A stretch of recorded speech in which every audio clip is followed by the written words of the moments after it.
Go again.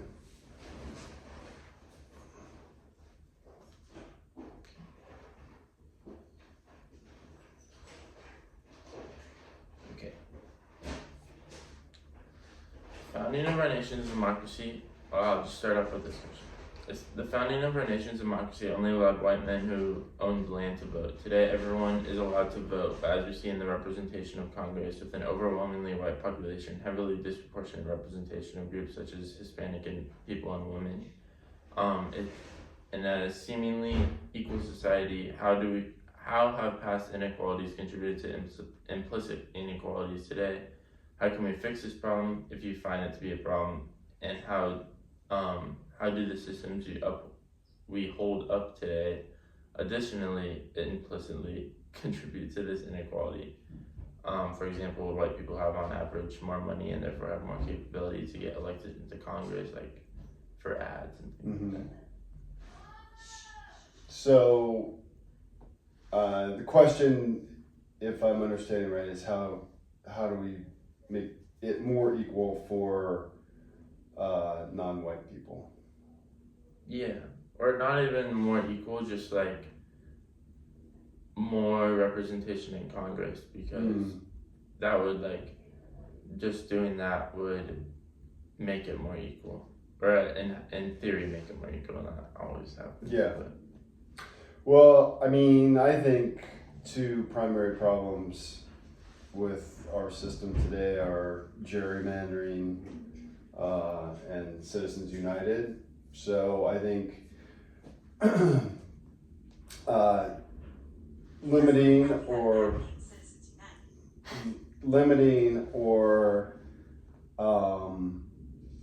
eliminating gerrymandering would improve representation by minorities, because they wouldn't get basically gerrymandered out of seats because it splits apart neighborhoods where it dilutes the minority vote.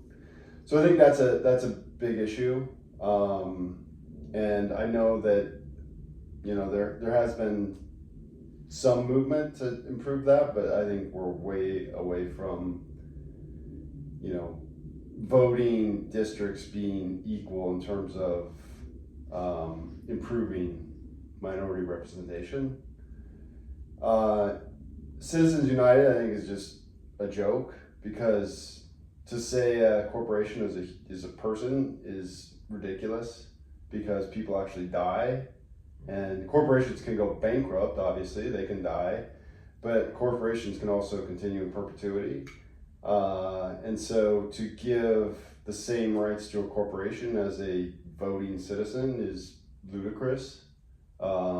So to eliminate that and reverse that decision, I think would be a start of taking out a lot of campaign money out of campaigns, and which obviously makes, to your point about white people being richer and being able to get elected because they have more money, that would help on that front. And it would eliminate large contributors to to people that are actually kowtowing to the interest that's giving them money. So the primary example that I can give in the most recent election is the reports of Donald Trump offering to give $1 billion to oil executives if they contribute to his campaign, which is insane. Well, even from the other perspective, it's like, even from the Democratic perspective, it's like you could also blame the Democrats' loss on their interest in their donors. Like, they put too much interest in, for example, the healthcare industry, and not campaigning on free healthcare or things like that would actually help people, that would hurt the businesses that donate to them, but it would actually help people and get them better electability. Yeah, I agree. It goes both ways. But I also think part of that is because Citizens United is in place, and so to some extent you also have Democrats who gerrymander, right? Yeah. And they're only doing that because they're sort of playing the game the other side is playing in order to tilt elections to their favor based on how the district's drawn, right? Yeah. So if you eliminate Citizens United, and I'm not justifying Democrats' actions on gerrymandering or, again, kowtowing to large donors, but because that's how the system is operating right now, I think in some respect, Democrats don't have any option but to also play that game. Yeah. So eliminating Citizens United would take away sort of that, at least that element of, campaign financing. Yeah, it reminds me of what I think about a lot is Victoria Newman from The Boys. Oh, actually, I don't know if you haven't seen Gen V, but she says it in Gen V. She's like, she's talking to the same person that has like same powers as her, and she's like, you can get a lot farther by like playing the middle of the road and like being more moderate, and like essentially she's like working her way up to be president, where she can get a lot more done than being like an extremist at like a low level and being like killed or something like that. And like there's unfortunately, I guess, unless you're on the right now. Yeah. Because the right is getting. Well, I think she mean in her perspective, she's on the left in the show, so I think it's more it's kind of interesting as it later develops, but like I think there's a point, but there's also not a point where like you can get like institutionally, if institutions were more left, you could get more done, but like individually in that like perspective, like if you think from like if you're a Democrat, you wouldn't really want to be like Bernie Sanders, because you'd get like shut down immediately. Bernie Sanders is kind of an exception in like AFC and Rashida Tlaib and people like that. I don't know. That's kind of a tangent, but that's what a podcast is for.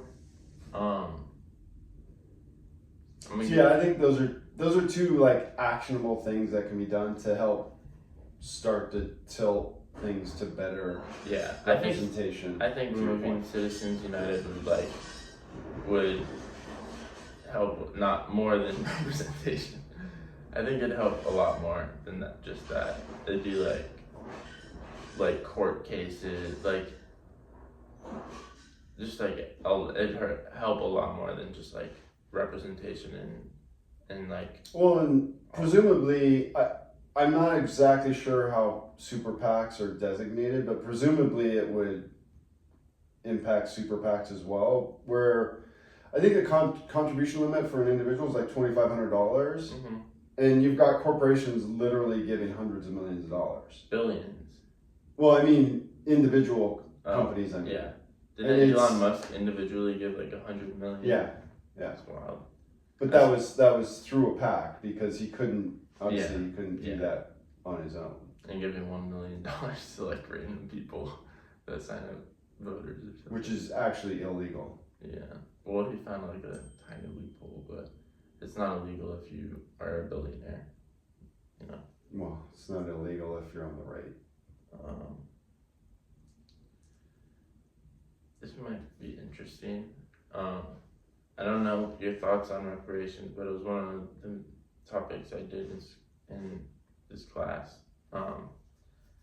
So given that it is generally accepted that those with more money and wealth have more democratic power, how can like buying ads and things like that, how can reparations or just better social services in general give more of that power back to the people instead of big corporations and billionaires? Yeah, so I'm personally not a huge fan of reparations. I think that reparations are in order, but I don't know how you actually go about the logistics of implementing that. And in order to do reparations, you really have to do a lot of education at first, because you could have a situation where everyone agrees that reparations are in order. You transfer reparations to presumably mostly the people impacted are African American, well, black folks in the U.S. Probably also Native Americans to some extent. But the problem is that if people don't know how to manage that money when they get it, they will blow it, and they'll be taken advantage of. Cory Booker has actually floated an idea about baby bonds, which I'm a strong advocate for, and that is a form of some type of reparation. Is that like WIC? Is that like WIC? I don't know what WIC is. When women, infants, and children. It's kind of like, it is like technically sexist in the name, just to give men money, but like men are also like maybe 10% of like single child care providers. But it like gives money to them for like food and things like that. And like apparently I think this was in like 2021 or 2022, like every dollar put into that program, $7 come out. Yeah. So like even things like that are like not explicitly reparations, or like not just are they good for those families, but they're good for like the economy in general. Yeah. So I mean, I think that's probably an example. That might be more on an entitlements thing, whereas baby bonds just don't exist at the current moment. But the proposal is that the minute a child is born, and again, presumably black children mostly, a trust is set aside for them of whatever the amount is. I think he's proposed like $18,000 or $20,000, and they once they reach 18, they have access to that money. So that's a form of reparations, and again, I think with that program, it can't just be okay. We're going to put aside this money for you in a trust. There has to be this continual education process throughout that child's life to say, okay, you have this money. You're able to access it when you're 18. Hopefully it would be invested in some sort of vehicle that's actually earning some sort of capital gains or interest. And so it's growing over time. But also during that child's life, you're educating them about wealth management and what they can do with that money and how they can use it when they are able to access it. And so, but I think I'm a strong proponent of that idea. I feel like that's like, that assumes so much of like our education system that, I mean, it's not just like black families, it's literally like every single family in America that is like financially illiterate. So it's like, it kind of, and that's why I think like one thing that I've always thought was like, oh, reparations would be good, like a UBI. And like we watched a video in class of Robert Reich saying that UBI like I don't know if he explicitly said as a form of reparations, but that was in the topic of reparations. And that's always what I've thought of, because like it doesn't discriminate by race, and it disproportionately helps those that are poorer. So technically it would discriminate by race, but it still help those that aren't like black, that are like, and additionally on top of that, it like, one of the big things that I've always thought was good about that is like, from a political standpoint, like people aren't gonna get mad at it. Like the stimulus checks, you don't hear anyone talking like you hear maybe like Fox News people and like people like that talk negative about them, but besides that, like I never hear anybody talk like my coworkers, they all like loved it and everything. So I think like something like that would be good, but then again, there's like the problem of like inflation and things like that, and I'm not an economist, and I don't know about like people spending money irrationally. Well, I know a little bit, but not that much. But I think that like social services and like educating people on how to spend their money, like better education in schools. I haven't said like minimum wage. Raising the minimum wage is like technically in that like ballpark a form of reparations, but people said, oh, that's just like good policy at that point. I kind of agree, but yeah, I don't know. I just think that, I think ended on is that like social services is like the best way to do reparations because it like lifts everyone up, and like a UBI there could be like for example if you implement a UBI and then like 2 years later a recession happens, that UBI is kind of worthless.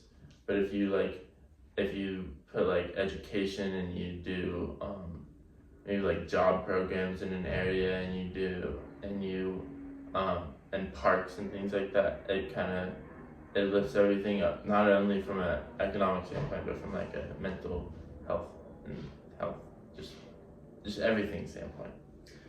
Yeah, I mean, even if you have a recession with a UBI, presumably it would make because the economy is naturally going to move in cycles. My opinion right now, the equity markets are way overvalued. And what can happen is if you have the equity markets correct, that pulls back investment in the economy, and then you start to have a economic contraction. So you're naturally going to have the economy move in cycles. So I don't necessarily think that even if you had a UBI and then you had a recession, that the UBI is necessarily a failure. It could potentially make the recession more shallow and less severe because people actually have that money to spend versus not having that UBI, which could make the recession even more severe. So. Yeah. No, I think, and there have been, some of the Scandinavian countries have, tested UBIs and they're highly effective. I think some of them still have UBIs. They probably do, they also have super generous social programs that, even out the economic cycles and help people, for instance, when they lose their jobs. They have very great social systems in place. Yeah. I'll go to. Did that answer that question about? Yeah. Yeah. Okay. I think one of the things we miss is just like siphoning money from like billionaires and stuff. But I think that's like so far from, like I feel like just giving the government, not even siphoning money from billionaires, but maybe just like siphoning money from like the military and things like that would be better. But well, so you have to soften terminology too sometimes. Like siphoning, no one in power, and to your point, they're in power. A lot of people because they have wealth is gonna like the word siphon. Well, so I'm just saying that. My strong opinion is that the tax code has to be completely redone. And in order to, I'm not a proponent at all of wealth taxes because I just don't think they work. But what needs to be done is the tax system needs to be overhauled basically completely so that billionaires are taxed on their income and how much wealth they have. But how would that go into place without a wealth tax? Well, you just tax at a higher rate, and you actually tax that income. So I think But if they just hold all their money. Well, we've talked about this before. Like one of the ways that billionaires can get around income taxes is to. One of the ways billionaires can get around taxes is to take out loans on their wealth, right? So Bezos is a great example of this. He just takes out a loan that's secured against Amazon stock. He doesn't have to sell the stock and realize capital gains on that stock, which is still taxed probably at too low of a rate. But in any case, he doesn't have to sell the stock. He's got this loan against it, which a lot of times is in an LLC or something, and he's taking tax deductions against the interest on that loan. I mean, it's all like that shouldn't be allowed. And if you had a tax system that said, okay, billionaires, if you take out a loan and it's secured by other parts of your wealth, we're going to count that as income, and it's going to get taxed the minute you take out that loan. Yeah, but wouldn't that just stop people from taking out loans instead of... Well, it could, but then they sell their stock and they realize the gains, and then they actually have to pay tax. Yeah, I guess. But I feel like that's I don't know if would that actually like be like substantial or would that like Well, I mean, I think that's the thing too. Is you look at an actual wealth tax, and the amount that would be raised by it. I haven't looked at this in a while, but the amount that would be raised by a wealth tax. One, it's a one-time hit. Two, it's actually not as big an amount as people think. you can't do a wealth tax yearly? You could. So yeah, I suppose you could tax whatever 10% on the wealth at the end of the year.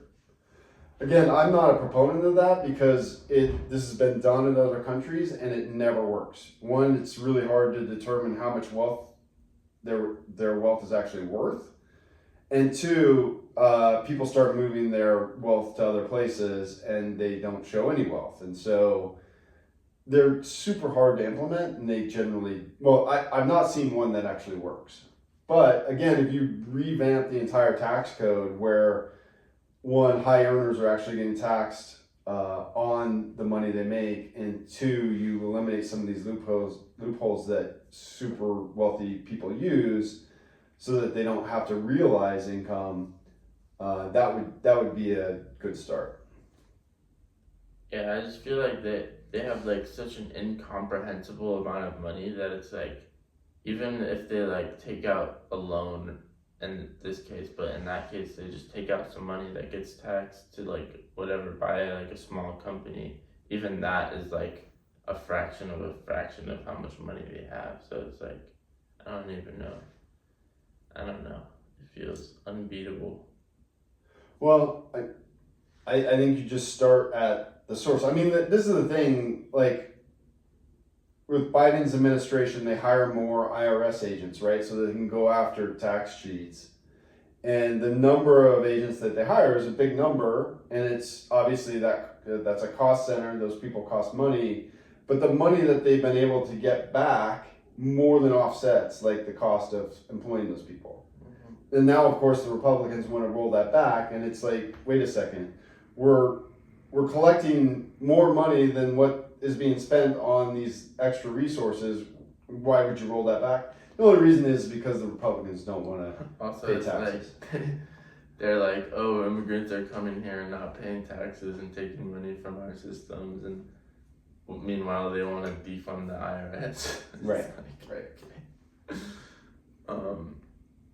Okay. I'll end with a John Adams quote that is one of like the materials for my class. It's May 26th, 1776. It is certain it's a pretty long quote. Mm-hmm.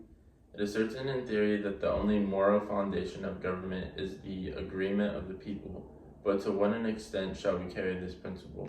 Shall we say that every individual of the community, old and young, male and female, as well as rich and poor, must agree to every act of legislation?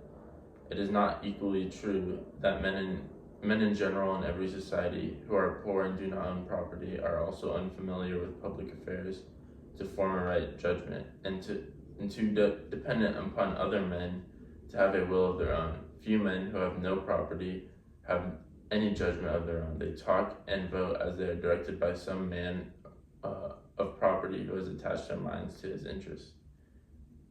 Depend upon it, sir, it is dangerous to open such a source of controversy and altercation as it would be opening by attempting to change the qualification of voters. There will be no end to it. New claims will arise. Women will demand a vote. Lads from 12 to 21 will think their rights not equally attended to, and every man who has not a dime will demand an equal voice with any other in all acts of state.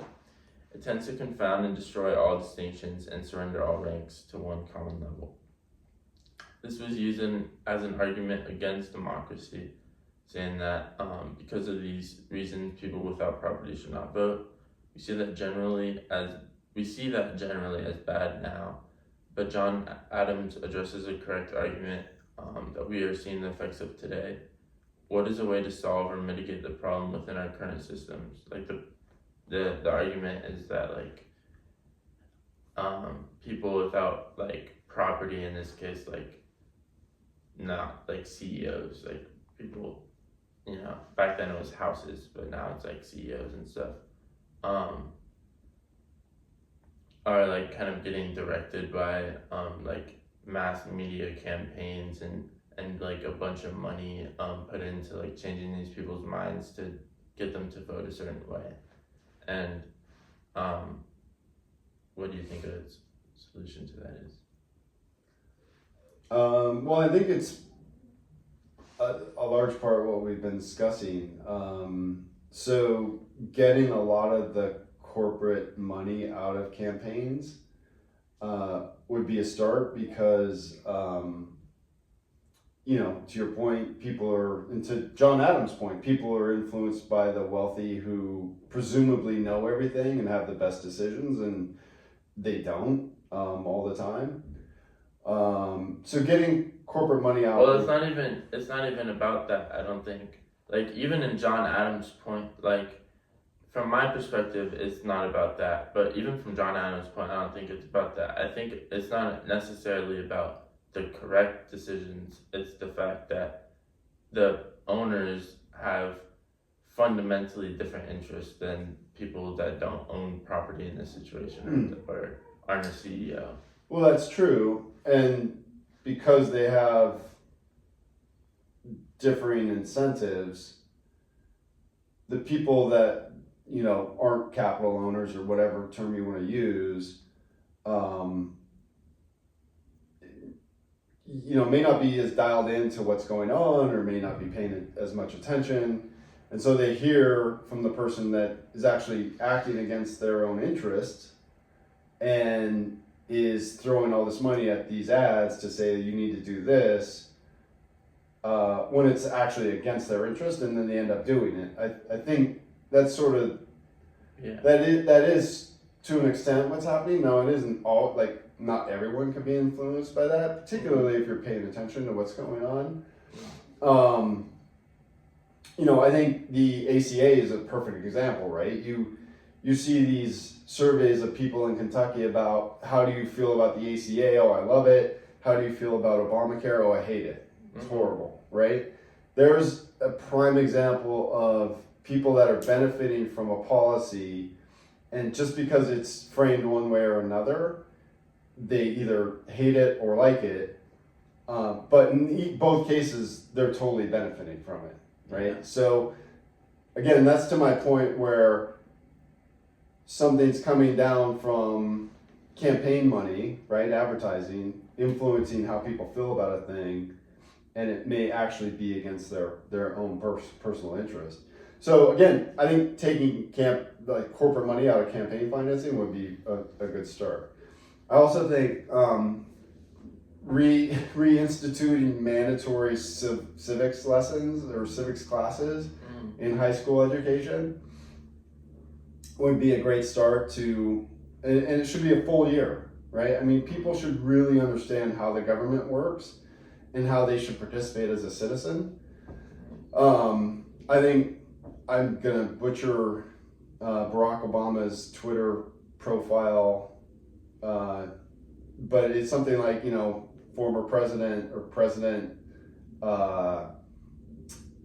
husband, father, citizen, right? And so each of us is a citizen. I think we all have a responsibility. It's not just a right, it's a responsibility to participate in this government. If you just don't care and you want to vote for Mickey Mouse for president, it's not a good thing, right? I mean, that's basically saying you don't give a damn about the government.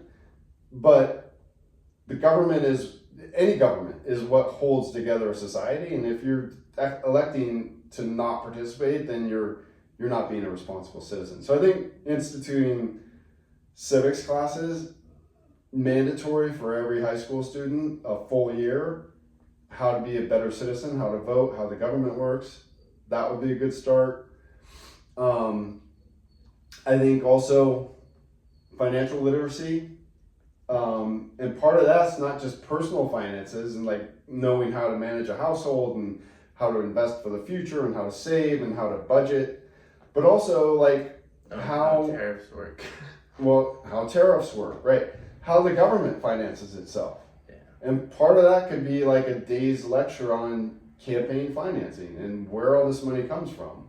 And if you had enough people that understood like what's actually happening and how our government at this point is being driven by just super PACs and PACs and corporate financing, I think maybe you'd have enough citizens again, like people that actively participate in the government, that would be able to change that.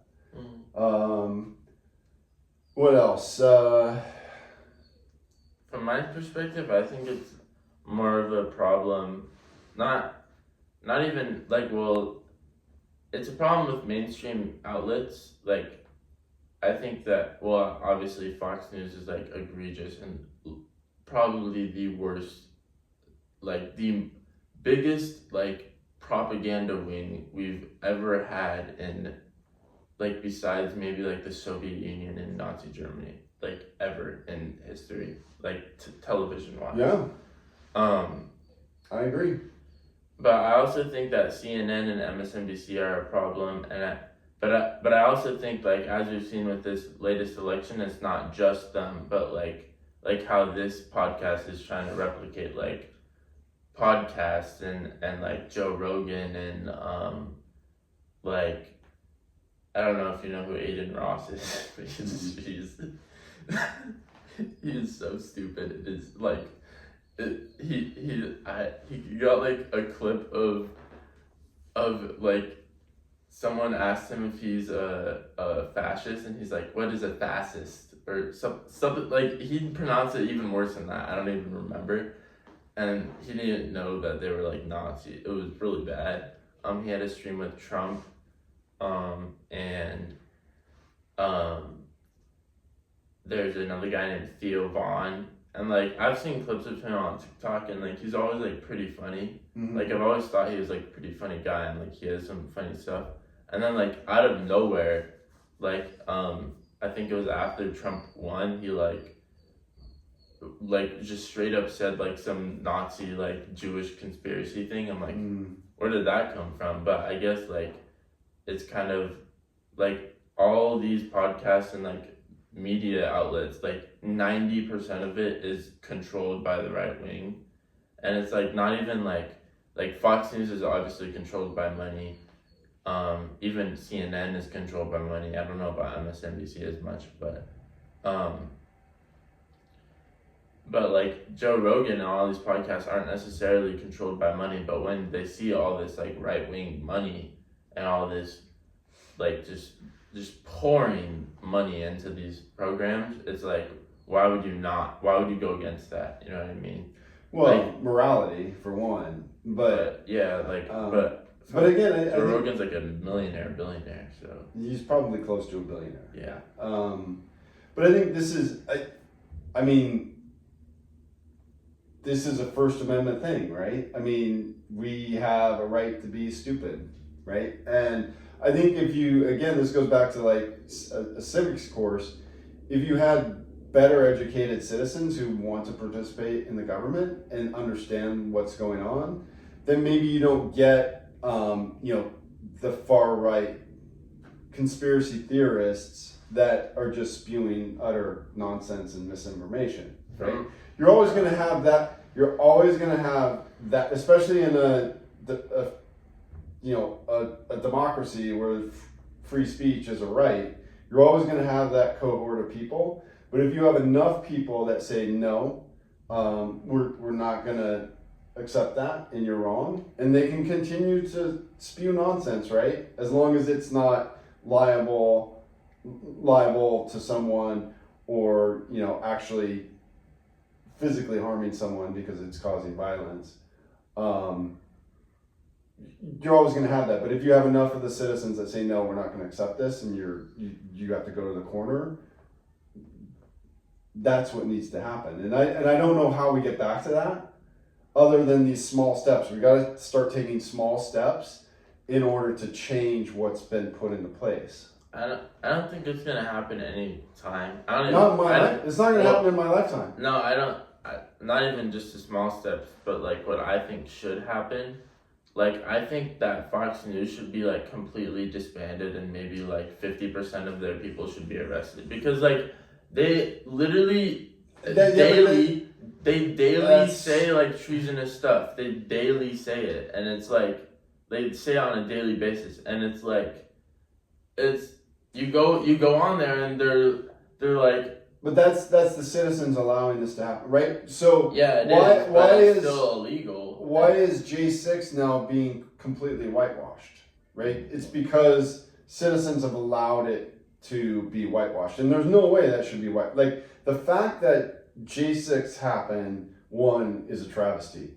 The fact that within, basically 4 years, and we're coming up on the 4th year anniversary, but the fact that it happened in 4 years, where it went from, pretty much bipartisan support that this was horrible and this should never happen. Hold on. Bipartisan, and the Republicans didn't care. Okay, I mean, I agree, but you did have strong pushback from a lot of Republicans about what happened. But the fact that we went from there, and within 4 years, it's basically become, we're going to pardon these guys now. That's a massive problem. Because you can't just take some massive event like that happened in history, and within 4 years, all of a sudden you're like, wait, this was okay? This was okay to have a bunch of people, rioters, come in and break down the doors and hurt people in the U.S. Capitol? Well, that's what I'm saying is, like, at this point, I don't even think... Not only will I don't think it ever happen, or happen, like, in a timely basis, I don't think it'll ever happen, because we've, like, let it slowly build. Like, the first moment, like, when January 6th first happened, I'm pretty sure, like, Fox News condemned it. Yeah. To, like, a certain degree, like an acceptable... No, there were Fox News hosts texting everyone possible that could get in contact with Trump to tell him to knock it off. Yeah, like, to an acceptable degree, they were condemning it, and then, like, a couple months later or something, or a year later, I don't know. It was about a year later, because that was when they had the January 6th committee. Yeah, and then they were like, oh, never mind. January 6th was great, guys. Continue the great work. And then you have, like, Marjorie Taylor Greene and people saying, like, she went on, like, some, like... Oh, they called it a false flag event. No, not only that, but Marjorie Taylor Greene said, like, something insane. It was a while ago when I saw the clip, but, like, not even about January 6th, just about, like, overthrowing the government, essentially, in general. And it's like, how do you let these, like, it should have been the first moment when they said that you, like, the government takes, like, drastic action against them, because, like, once you, like, set that precedent where it's like,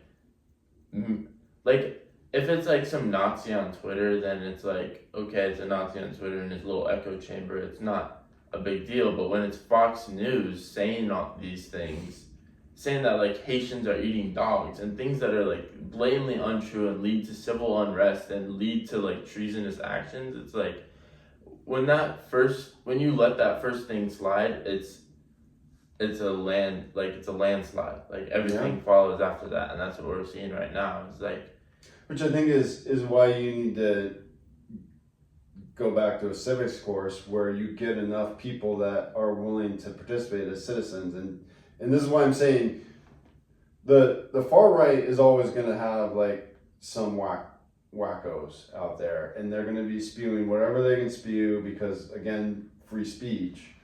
But there has to be enough of the people in the middle and even middle right that say, no, we're not gonna accept this. I mean, the prime example is John McCain during the 2004 presidential election when 2008, sorry, when someone insinuated that Obama was a terrorist, and McCain shut that down right away. Now, that would never happen now, right? If you had Donald Trump is the one calling everyone a terrorist. No, I know. If you had a candidate like Obama, who's black and has an unusual name for an American, and Kamala someone Harris. at a town hall said he's a terrorist, of course the right now would say, oh yeah, he's a terrorist.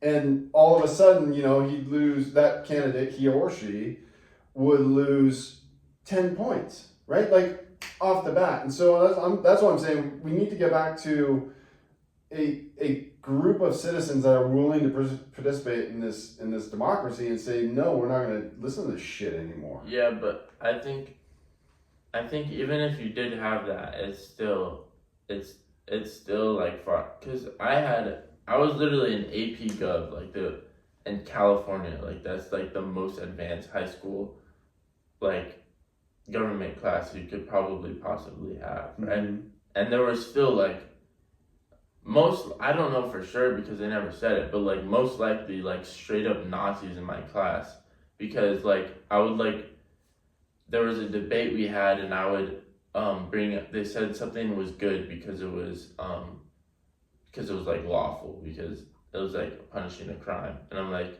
just because something is a crime doesn't mean it's bad. Like in Nazi Germany it was a crime to be a Jew. That's what I said to them, and then they said, oh, are you calling us a Nazi? I'm not a Nazi. And it was like kind of like that projection thing, and it's like, if those people are in my class in California in an AP government class, like in Los Angeles, there's bigger problems in Los Angeles too. Yeah, I agree. There's bigger problems.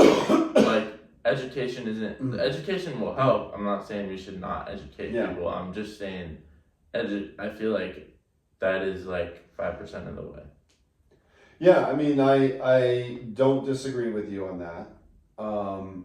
But again, to your point, education will help, not hurt. I agree. Like now, Fox News is a massive problem. But again, I think, well, and you've mentioned it too. We've like been slowly slipping, and so I don't think it's slow anymore. I think it was slow in the beginning, and now it's just rampant. So now Fox News has, basically carte blanche to say whatever they want to say, right? I mean, look at this Jesse Waters guy. That guy's a effing lunatic. The guy's crazy, and the stuff that he says and he is allowed to say on air is insane. But I think that's just because there's no one like sort of in the middle, and I know you hate sort of moderate politicians, but there's no one in the middle saying no, you can't do that. And again, I don't know how we get back to. Well, that's my problem. Is like, it's not that I hate moderate politicians like as a concept. It's that I hate you say that you want moderate politicians to do that, but we have moderate politicians. They're the Democrats, and they're not calling it out. They're literally just sitting there being like, we have to reach across the aisle as but that's also because they have opponents a D in are front calling of their them. name instead of an R, but they shaped that. They shaped the view of themselves. Like there's two parties, and they're both like, I'd say right now the Republicans are 60% powerful and the Democrats are 40% powerful in their capability to shape the public's view, right? So they have power. They can shape the public's view. They just don't do it because of a variety of reasons. Because first off, it's just not how they were like. It's not how they think, and also it's bad messaging. They have bad messaging. Yeah, and it's also because of their donors as well. That's the other. Well, so I guess one more thing I'd say is, I agree with you. Like, we've had this step function down in terms of what our democracy is becoming, and I really think it was January 6th, and when he got impeached for the second time, that was an opportunity for the Republicans in the center, and it wouldn't have been that big of a task to actually convict him on the impeachment and eliminate the opportunity for him to ever run again. And that's all on the Republicans. Because if you really felt like our U.S. Capitol getting attacked was a problem, then this guy should have never had the opportunity. And that wouldn't have fixed everything, but that would have eliminated him.